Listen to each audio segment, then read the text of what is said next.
June 23rd, 1945.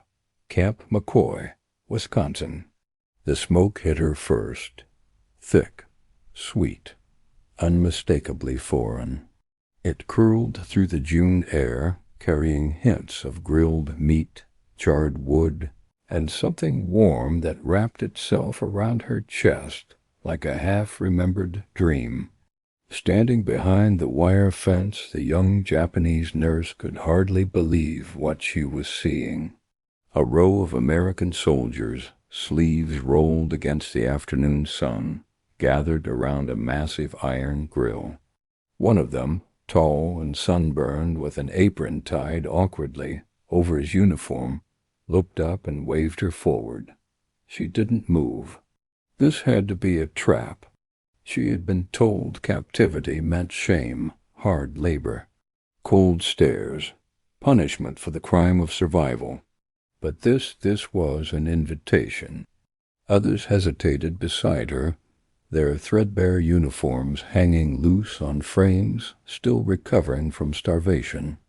Their eyes darted between the guards and the picnic tables laden with food. Then slowly, impossibly, the gate creaked open. Not with commands, with welcome. "Ladies," one soldier said gently in broken Japanese, "barbecue today." The world tilted. She stepped forward, heart pounding against her ribs, and just like that, everything they had been taught about the enemy began to unravel over the smell of smoke and meat. Before we go further into this remarkable story, take a moment to hit that like button and subscribe to our channel. We bring you these untold moments of history, the human stories that textbooks forget, and we want to know where you're watching from today. Drop a comment below with your location. Whether you're in Tokyo or Texas, London or Lima, these stories of unexpected humanity during war's darkest hours connect us all.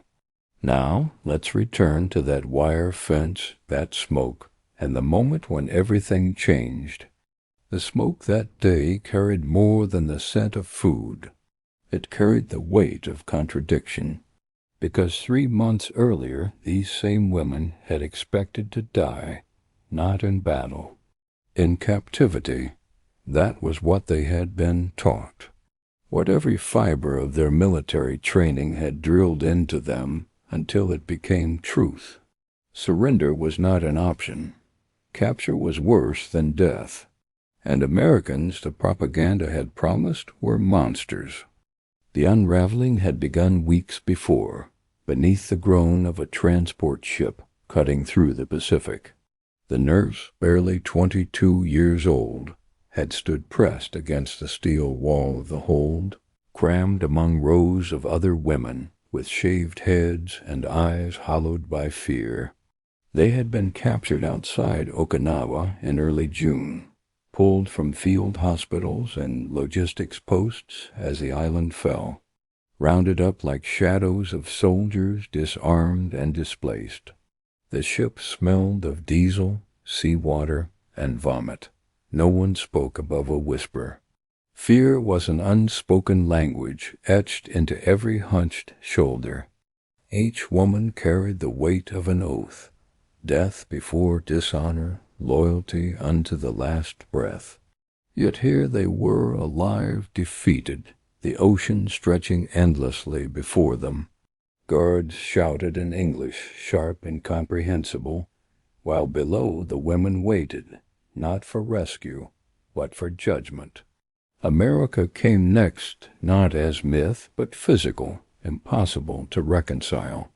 The train dragged them inland from California, every stop promising labor camps or humiliation, yet the journey continued.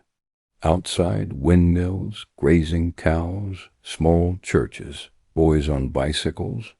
No ruins, no smoke, no signs of war. The nurse searched for destruction but found only calm, sunlight, and silence. At last the train stopped. Camp McCoy. Guards pointed to buses. The women obeyed. The camp resembled a fenced village. No dogs, no raised weapons.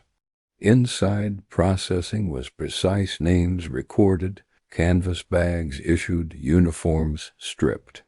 A female officer handed plain shifts and directed them to showers.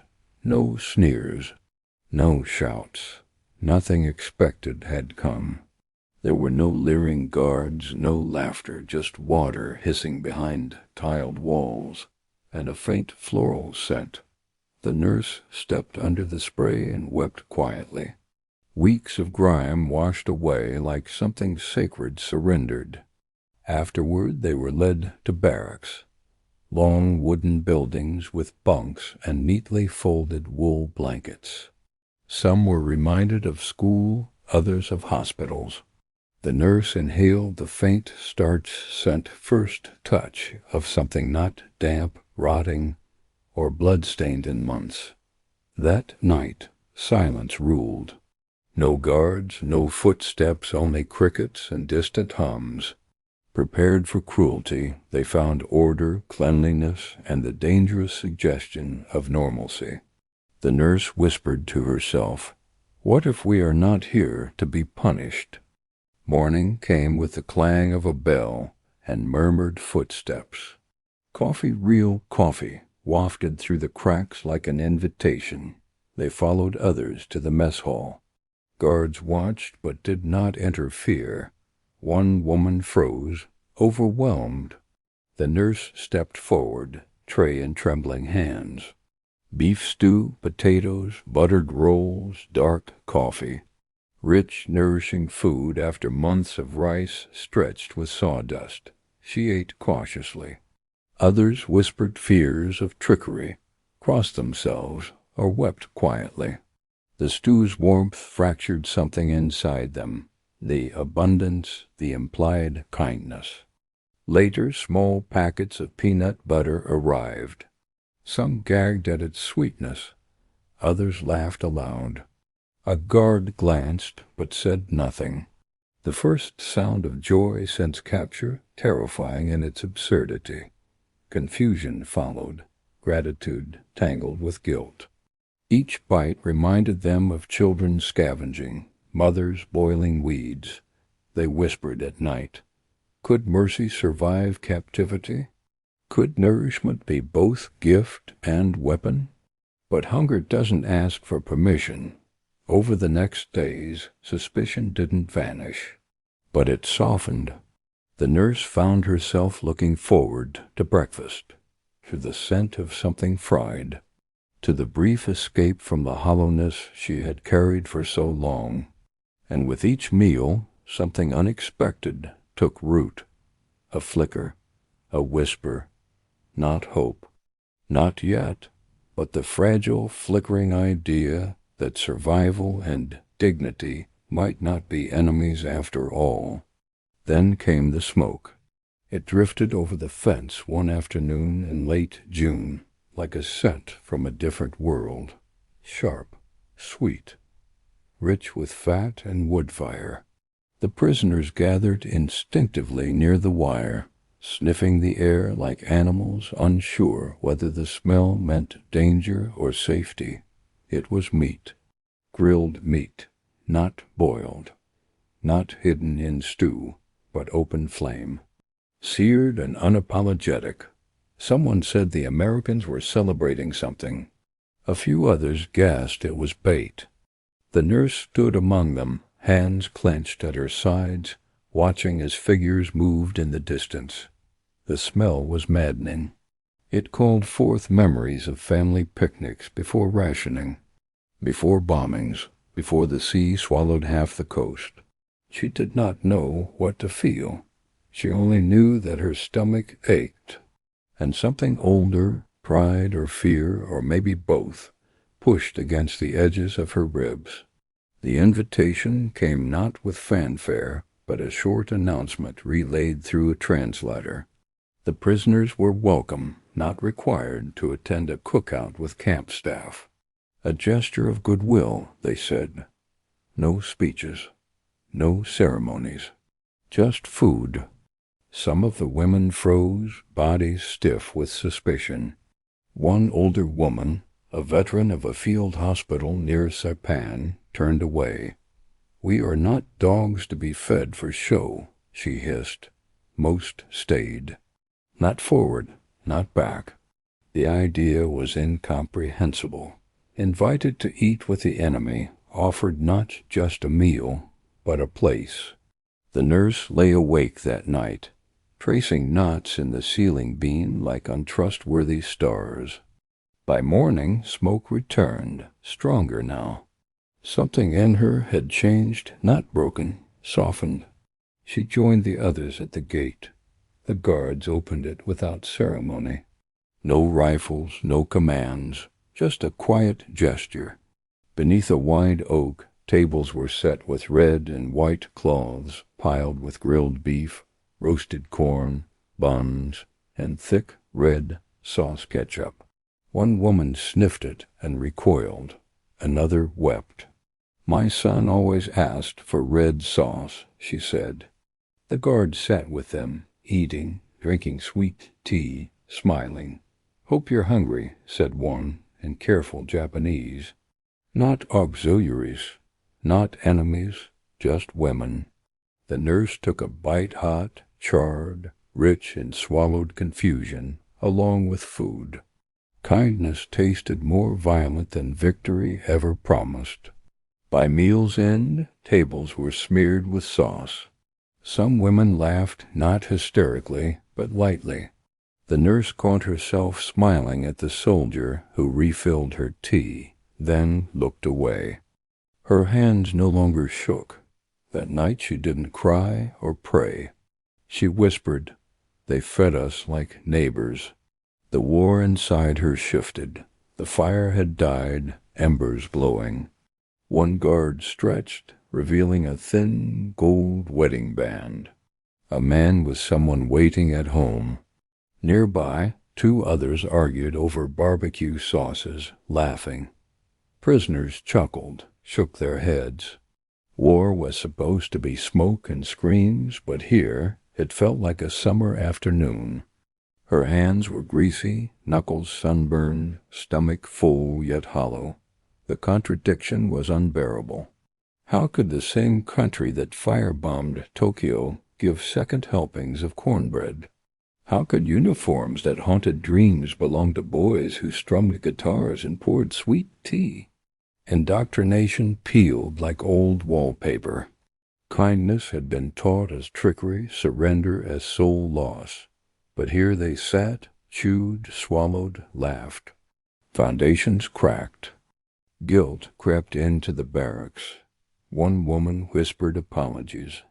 Another turned away. The nurse replayed every glance, every bite, every blurred line between captor and companion. It wasn't strategy, it was human, and that frightened her. Monsters were not absolute. Compassion existed. The war had shifted. It was now a battle of memory, of belief. And she didn't know who was winning. The announcement came on a morning weeks later. The sun already burning high. The dust settling over the gravel paths that cut through the camp like scars. A translator, flanked by two American guards, stepped into the barracks and spoke softly but clearly. The women would be allowed to write letters home. At first, no one reacted. Not out of calm, out of paralysis. It was too strange, too much, the idea of correspondence, of ink and paper crossing oceans and battle lines. It felt absurd. Some thought it was a trick. Others whispered warnings from their training. Never confess. Never document. Never speak. But then the guards handed out the supplies. Real paper. Sharpened pencils. Envelopes. The women took them with hesitant hands, as if touching something forbidden. The nurse sat at the edge of her bunk and stared at the blank sheet in her lap. What was there to say? What was there she dared to say? She hadn't seen her mother in over 2 years. Her last letter was a fragment, a prayer scribbled between ration coupons. Was her brother alive? Was the house still standing? Others struggled with the same questions. Some wept before writing. Some folded the page untouched. Slowly graphite began to scratch. One woman wrote, "We are not in chains. We eat rice and meat." Another described the blankets, their faint smell of soap. One wrote of a cookout. They grilled meat. There were sauces in small glass bottles. The Americans sat with us. They laughed. Each sentence felt rebellious, not against the Americans, but against what they had been taught. The nurse wrote carefully, "I ate meat. I was not punished." I don't know what to think. The letters might be censored, copied, passed through layers of intelligence, but that made writing easier. They weren't just speaking to family. They were speaking to the system that delivered them here, to those who preached death before capture. Each word was a blade against lies. Yet much remained unsaid, the guilt, the shame, the ease of the days, the small comforts they had learned to expect. Weeks later, the Red Cross brought rumors. Letters reached Japan, causing alarm. Families read between the lines. A mother whispered, "She's alive." A husband wept over clean sheets. An officer muttered, "Lies," but read again. In the camp, the nurse sealed her letter, trembling. She had told the truth. Not all of it, but enough. Once told, it could not be untold. Somewhere across the ocean, seeds had begun to root. The next morning, the camp smelled like bacon. The nurse lay awake as laughter, guitar strums, and whistling drifted across the barracks. The camp had a rhythm now. A young guard taught a woman to whistle. She laughed at herself. Simple moments chipped away at fear, revealing something softer beneath the uniform. Glances over tea kettles, shared thanks, quiet kindness, all accidental truths. The laughter wasn't surrender. It was rebellion against fear, against war's control over their bodies and identities. Yet peace brought guilt. Each smile pressed harder than punishment ever had. The camp no longer felt like a cage, but a contradiction. Safety became its own exhaustion. Music threaded through days and nights. Warmth and routine were unbearable after years of survival. The women weren't starving, freezing, hunted, yet the weight of being treated with decency was more disorienting than any cruelty they had known. The more they were treated as people, the heavier their hearts became. Words drilled into them during training surrender was shame, captivity. Worse than death, clashed with the evidence of their own bodies. Fed, clothed, healing under the care of enemies. The contradiction pressed like a bruise that would not fade. A former typist from Osaka stopped eating for 3 days, not in protest, but confusion. "It feels wrong," she whispered. "To be full while my mother starves," the nurse understood. She herself had woken to find her own reflection, unrecognizable alive. It frightened her. Then came parcels. Red Cross boxes with soap, chocolate, toothpaste. The nurse lifted each item as if relics. Someone whispered, "Poison?" Another laughed. She brushed her teeth until her gums bled, crying quietly. That night, the camp was unusually silent. The weight of kindness settled like fog-not gratitude, but grief. Accepting the Americans' gentleness meant acknowledging the lies of their leaders, that sacrifice had been for nothing but pride. Some women prayed not for victory, but for forgiveness. Others retreated inward. The nurse listened to the breathing of dozens caught between relief and shame. One sobbed. Another whispered apologies to a dead husband. The next morning, the woman who refused food sat on the steps clutching her empty box. They gave me chocolate. It was sweet. I couldn't finish it. Then she laughed, breaking before the sound formed. By August, the smoke from the monthly barbecue no longer startled them. At first, women stood stiffly at the edges. Some refused food. One had thrown her plate in the dirt. Repetition softened resistance. Hunger swallowed principle.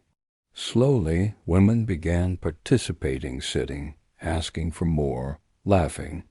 One afternoon, Natsuko, a schoolteacher, stepped forward to help at the grill. Hands trembling, she turned meat beside soldiers she had been taught to fear. Others joined, slicing onions, folding napkins, sharing recipes. Eating was no longer defiance or survival. It became connection. Prisoners and guards stood in line, sharing trays, creating a moment outside the war. Kindness came not with flags, but on a paper plate. Change began in the stomach. The fire burned month after month, marking time through nourishment, continuity, hope. Then one morning in late August, the fire didn't light. No bacon, no smoke, no guitar. A notice pinned to the board read, "Repatriation orders confirmed. Transport to begin within the week." The women gathered beneath it, as if staring at a ghost. Some wept. Others stood hollow-eyed. The war had ended weeks ago, but only now had it reached them. In the days that followed, the camp did not change in rules, only in feeling. The women moved as if dreaming, memorizing every sound, every tree, every corner of sky that had held them while the world burned itself quiet. Their steps slowed, their glances lingered. The enemy had become part of survival familiar, steady, and now was leaving. The nurse folded her belongings into a Red Cross bag. 2 plain dresses, a towel, her notebook of unsent letters, a comb missing teeth. She added a bar of soap saved from her first week. Then, after a pause, the smallest thing she owned, a near-empty glass bottle of barbecue sauce. She didn't know why it mattered, only that it came from this world, not the one she was returning to. Goodbyes were quiet. Nods, handshakes, one awkward hug from a guard unsure where to place his arms. A soldier gave a woman a harmonica for the quiet nights. The nurse met her guitar-playing guard's eyes and said, "I don't know how to say goodbye in English." He smiled. "That'll do." What unsettled them wasn't leaving, but returning. Long trains, crowded docks, then home or what remained, ashes, scattered families, and the question of how they would be seen. Survival itself felt like betrayal. How do you explain kindness from those you were taught to hate? There was no map for that return. They clutched their objects tightly, letters, scraps, drawings, proof the world was not simple. That kindness could wear an enemy's uniform.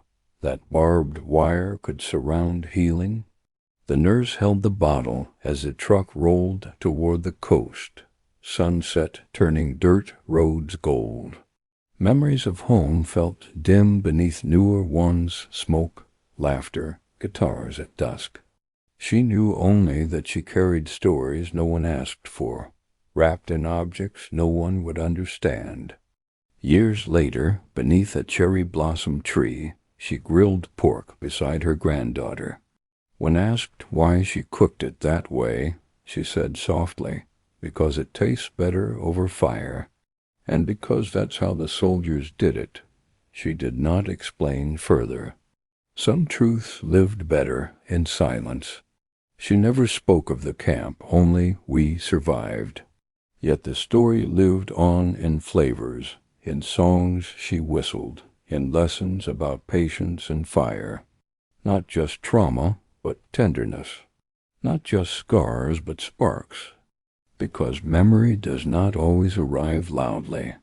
Sometimes it comes as smoke, as petals on your shoulder, as forgiveness blooming slowly and possibly real like spring after the longest winter.